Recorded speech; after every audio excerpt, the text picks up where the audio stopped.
The most important thing right now in our generation is to save neshamot. Of course, you have to save your own neshama first. And then when you save your own neshama, you go and save other people.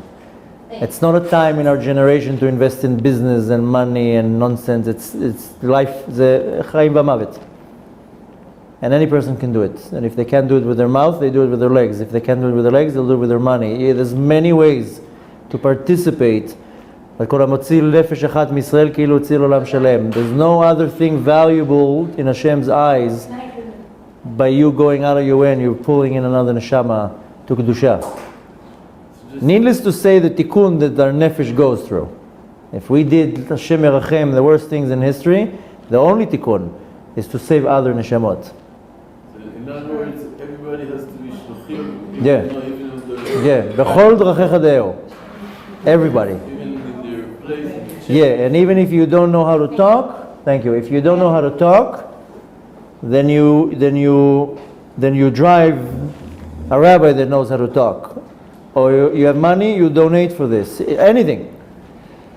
There's endless ways how to be involved. I need to bring the rabbi to my family. I don't know. There's a story in the Torah that Yaakov Avinu was in Haran, and then he ran away from Haran, and after the whole family crossed the river, then he went back to get this little pitcher of oil. There's a very big question in the Torah, like Yaakov was a billionaire. In our terminology, he was a Bill Gates. Why does he need to go back for a little pitcher? So, there's an answer that, the physical things that the tzaddik own are important. Yeah. He has possession over it. But the real explanation is as follows. The world was created, and there was a man placed into this world, Adam HaRishon. Adam HaRishon was a very high soul, what's called Neshama B'tzilut. The Gemara says that he was 500 amot high. His feet were on the ground in this world, Olam HaAsiyah, and his head was in Olam HaTzilut. And Hashem says, I'm going to create a man in my image. B'tzelem Elokim nivra Adam. If you don't understand a word that I say in Hebrew, then stop me. But I usually repeat what I say in Hebrew in English. Hashem says, I'm going to create a man in my image. So since there's only one God, so he created one man. So Adam HaRishon, Adam, was created and placed in Gan Eden, in this world. And all the animals would come in front of Adam HaRishon, and Adam HaRishon would look at them and name them. This is a lion, this is a camel, this is a bear. And he got very upset because all the animals came as a pair. So he got very sad, to a point that even Rashi says that he was trying to mate with all the animals because he wanted to see what fits to him. So Hashem says, "Lo tov al adam liot levado, evra lo ezer kenegdo." It's not good for him to be by himself. I'm going to create for him a helpmate. So he created Chava. Chava's name wasn't Chava, her name was Chaya. People think that her name was Chava. Her name was Chaya. Later on, when she sinned, Adam HaRishon divorced her. In our terminology, he dumped her. He didn't want to do anything with her. So for 130 years, he didn't want to associate himself with her. So the snake who came to do the sin, he came to Chava, to Chaya at the time, and he told her, listen, in Aramaic, a snake is called Chivya. So I'm a snake, I'm Chivya, you can marry me, so now your name will be Chava. Kabbalah explains that he took the Yud, the letter Yud in her name, and he pulled it down into the Klipa, so he pulled the Yud to become a Vav, so her name became Chava. But her name was Chaya, Em Kol Chai. Now, when Adam HaRishon fell down from his madriga, he was a very high level soul. When he fell down from his level, Adam HaRishon was a pillar of light, and this pillar of light exploded into millions of pieces. 600,000 pieces came out of his head, and these are the souls of the Jews. 600,000 souls of the Jews came from Adam HaRishon's head. The hint to that, we see that our name, we are called Bnei Israel, the sons of Israel. If you take the word Israel and you mix the words around, the letters around, it will be Lirosh, my head. 600,000 is exactly how many died in the home. 6 million. So 600,000 souls, the souls of the Jews are 600,000. Of course, these are branches. From each one, there's more branches and more branches and more branches.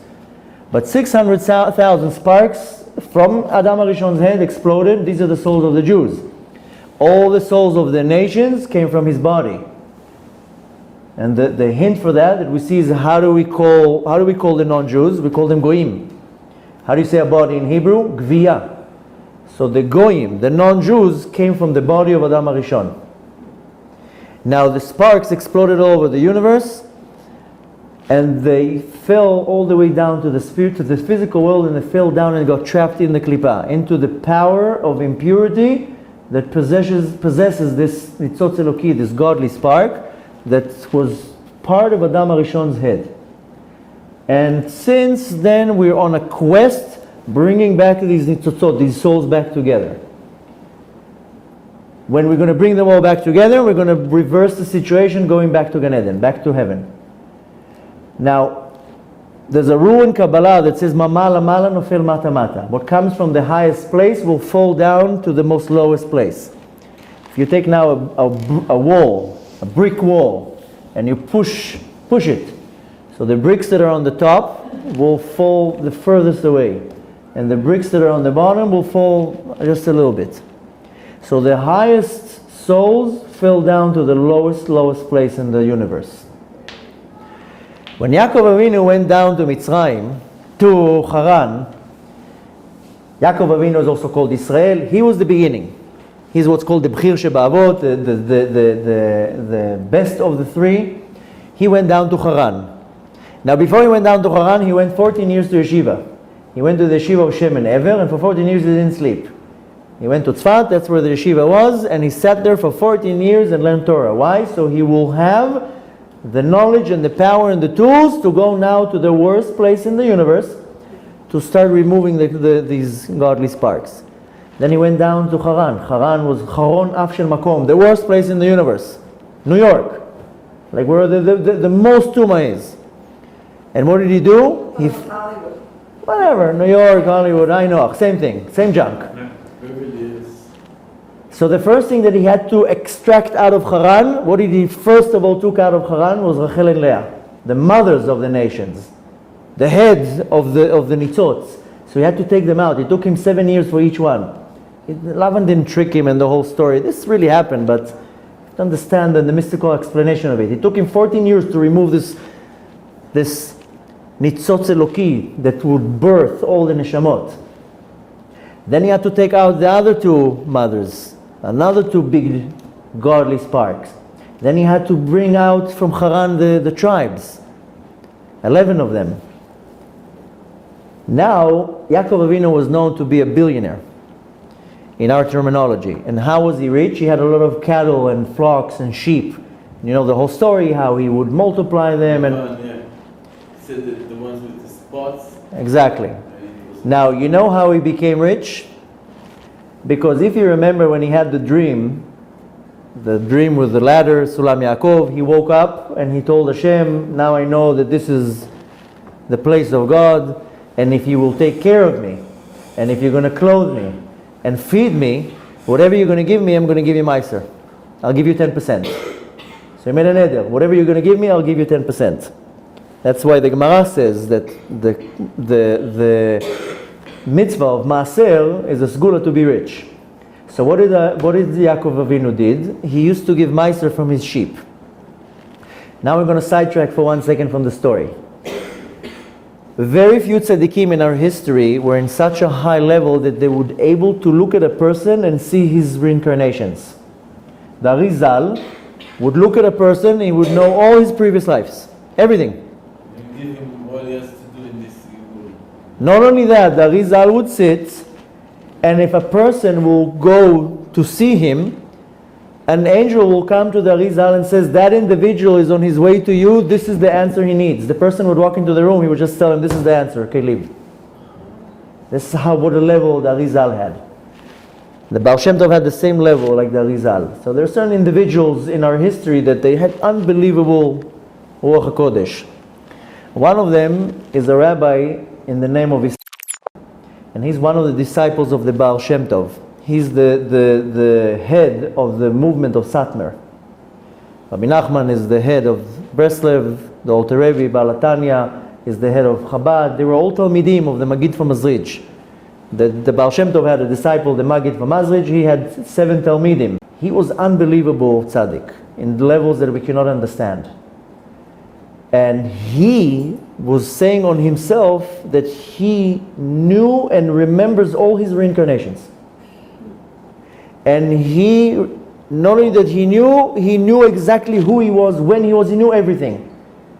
To a point that he said, I remember that I, in one of my reincarnation, was one of Yaakov's sheep. And he said, how did Yaakov used to give his meiser? They had like a field where they put all the sheep. And then they had an empty one. And then they had a gap connecting the two pens. And they would open a little gap and start pushing the sheep out. And they would count 1, 2, 3, 4, 5, 6, 7, 8, 9. And the 10th one hit it with color. Yaakov would hit it. And says, that's meiser. 1, 2, 3, 4, 5, 6, 7, 10. Hit it. That's how they would count the meiser. He said, I remember when Yaakov hit me on my back. I was a Gilgul. I was reincarnation in one of the sheep of Yaakov. You know what it means to be the sheep of Yaakov Avinu? This is not some... He says on himself, I remember getting the hit on my back. Now, what did Yaakov really do? Besides giving the meiser, when he went down to Haran, he took out 4 mothers. Then he took the tribes.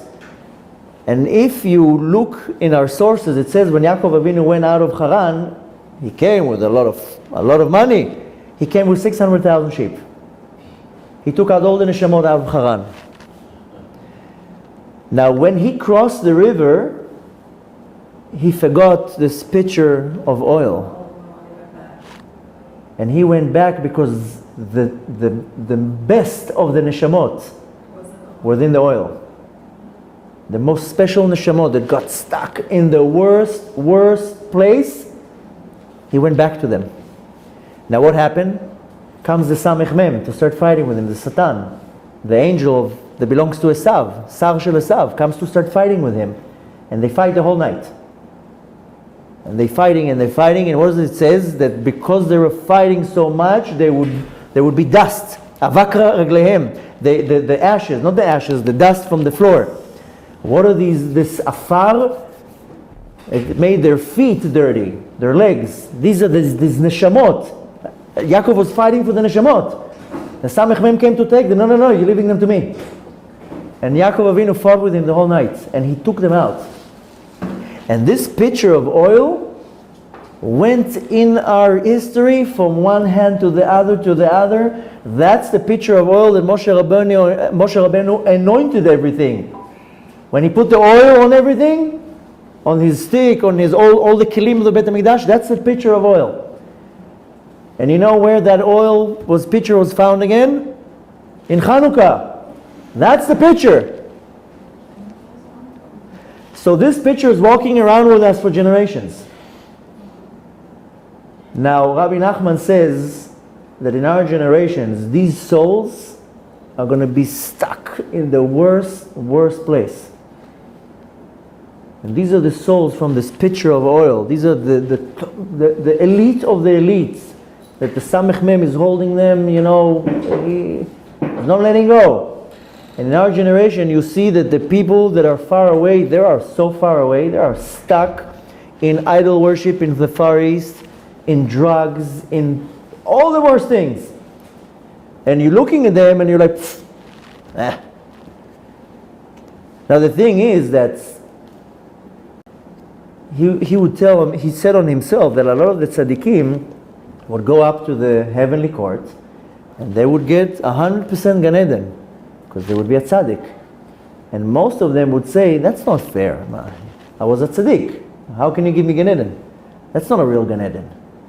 The real Gan Eden is to go down to this world and work, serve Hashem, not being a tzaddik.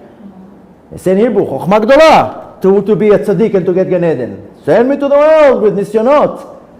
Send me to the world to fight with something that I'm going to get dirty so I can really do tshuva, so my Gan Eden will be worthy. And he asked, he said on himself, he demanded to come down, but as a rasha, so he can toil and work and have his nisyonot his entire life.